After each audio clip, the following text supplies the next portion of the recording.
며느리에게 쫓겨난 노모 알고 보니 내 인생을 지켜주려던 천사였어요. 평생을 살아온 박복자의 삶. 저는 올해 72입니다. 평생을 한 남자의 아내로, 한 아들의 어머니로, 그리고 한 집안의 며느리로 살았습니다.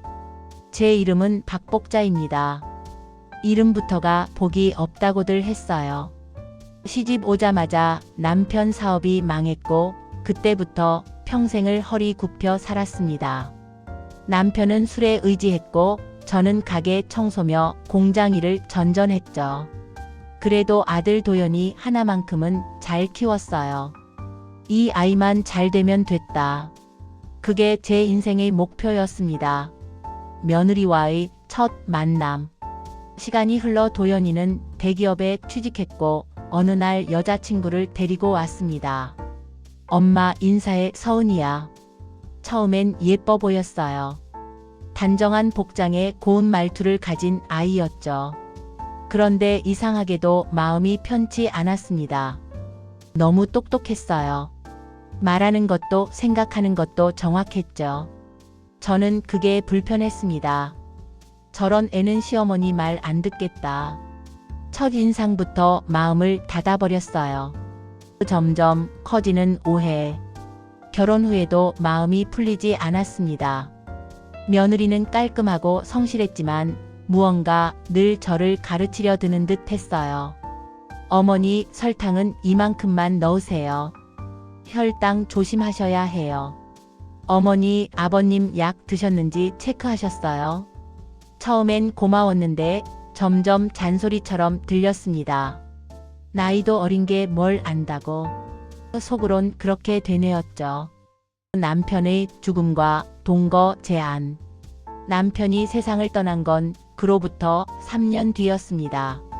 사람이 떠나고 나니 집이 텅 비었어요. 그런데 며느리가 갑자기 말을 꺼냈습니다. 어머니, 저희랑 같이 사세요. 혼자 계시면 위험하세요.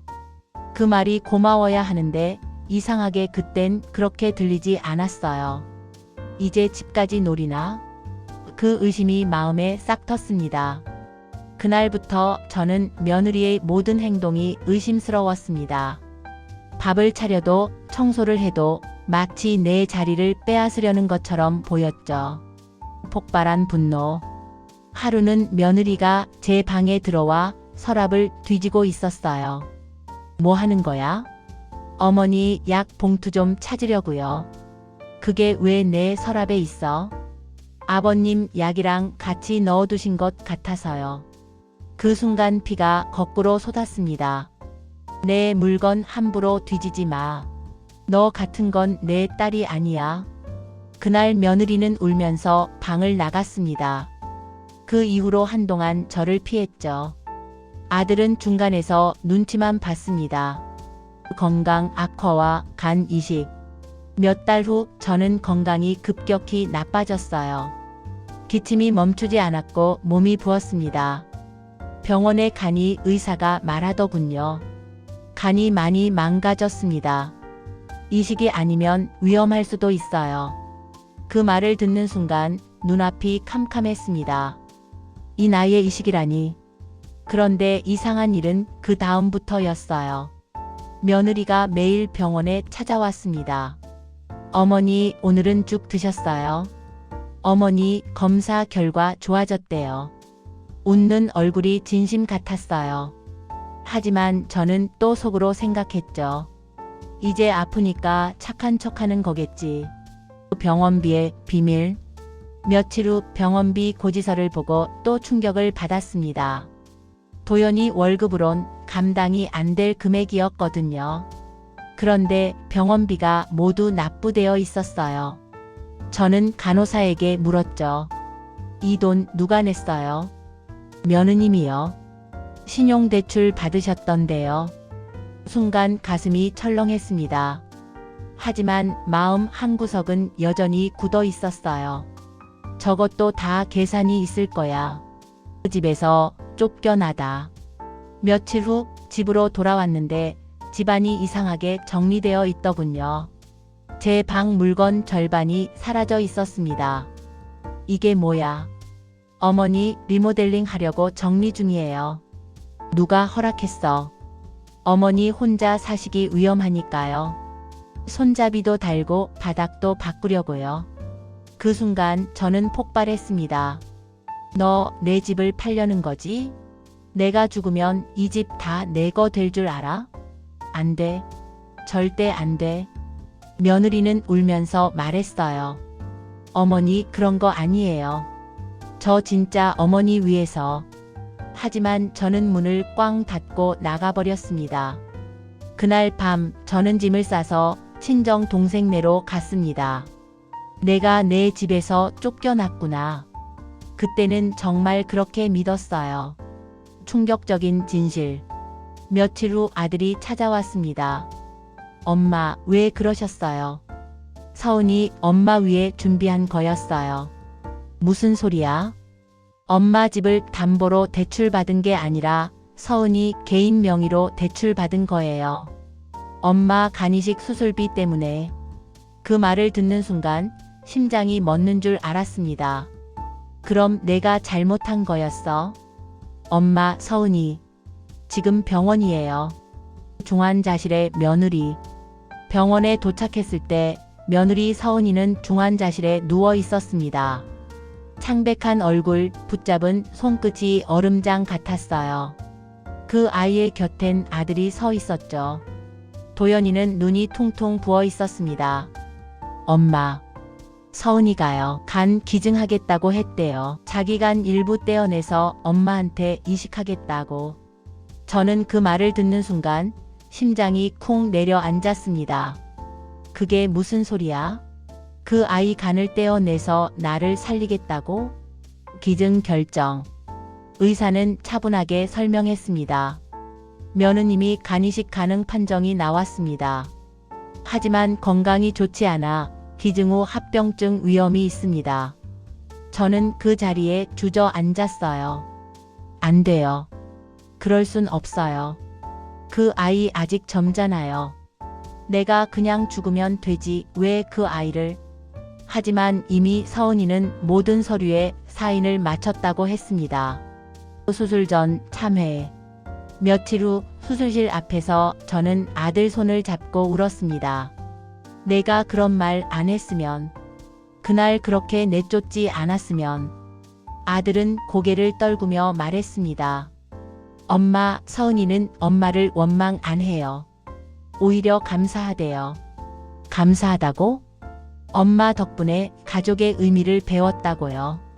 그 말에 가슴이 미어졌습니다. 수술의 성공과 위기. 수술은 9시간이 걸렸습니다. 간호사가 뛰어나와 외쳤습니다. 수술 성공했습니다. 그 순간 다리에 힘이 풀렸어요. 살았구나, 우리 모두 살았구나. 하지만 의사는 덧붙였습니다. 기증자분은 아직 의식이 없습니다. 몸이 약해서 회복이 좀 걸릴 겁니다. 며칠이 지나도 서은이는 깨어나지 않았어요. 그 아이의 손을 잡으며 속삭였습니다. 얘야, 어서 일어나라. 네가 없으면 내가 어떻게 살아. 깨어난 딸. 이틀째 되는 날 밤이었습니다. 병실 불빛이 희미하게 비추는 새벽, 서은이의 손가락이 살짝 움직였어요. 간호사가 달려왔죠. 환자분 들리세요? 그 아이는 천천히 눈을 떴습니다. 그리고 힘겹게 입을 열었어요. 어머니 괜찮으세요? 그래. 내 덕분에 살았다. 다행이에요. 정말 다행이에요. 저는 그 말을 듣고 그 자리에서 울음을 터뜨렸습니다. 이 아이가 이렇게 된 게 다 제 탓이라는 죄책감이 가슴을 쥐어뜯었어요. 간병과 행복. 그날 이후 저는 병실을 떠나지 않았습니다.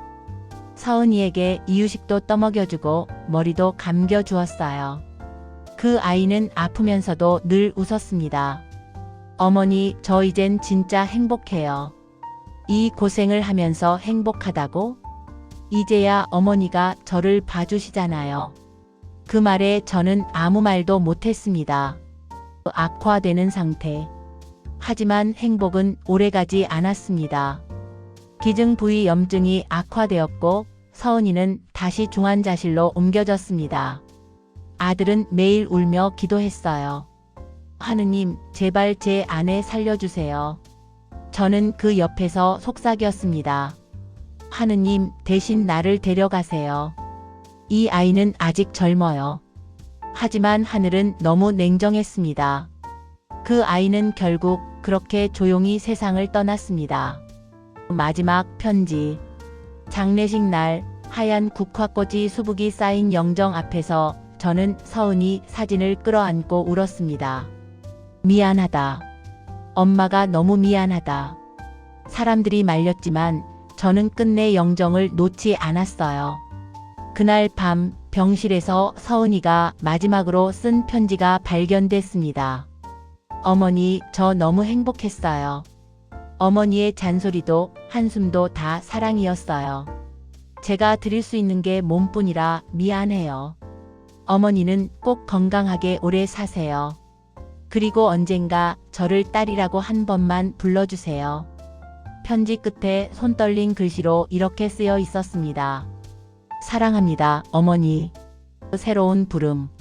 그날 이후 저는 서은이를 며느리라 부르지 않았습니다.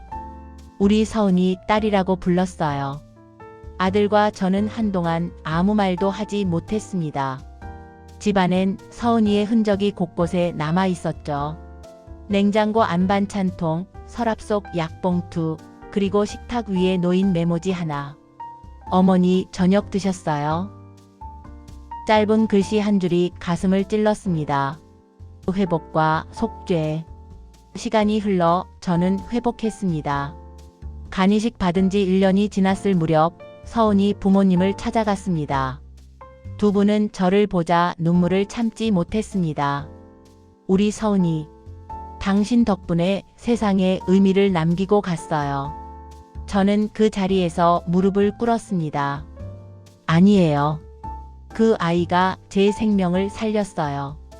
그날 이후로 저는 매달 서은이 이름으로 장학금을 보냅니다. 이 돈이 꼭 누군가의 희망이 되길. 그게 제가 할 수 있는 마지막 보답이었습니다. 함께 사는 삶.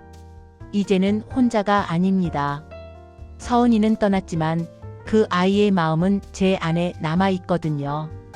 아침이면 서은이 사진 앞에서 말합니다. 서은아, 오늘은 햇살이 참 따뜻하구나. 너처럼 말이야. 밤이 되면 창문을 열고 별빛을 바라보며 속삭입니다. 고맙다, 우리 딸. 엄마는 내 덕분에 아직 살아있다. 깨달음. 사람들은 말하죠. 시어머니와 며느리는 천적이라던데. 하지만 저는 이제 압니다. 진짜 가족은 피가 아니라 마음으로 이어지는 거라는 걸요. 서은이는 제게 며느리가 아니라 두 번째 생명을 준 천사였습니다. 봉사의 삶. 시간이 흘러 저는 이제 70대 중반이 되었습니다. 하지만 여전히 병원 봉사 활동을 다니며 서은이의 이름으로 웃음을 나눕니다.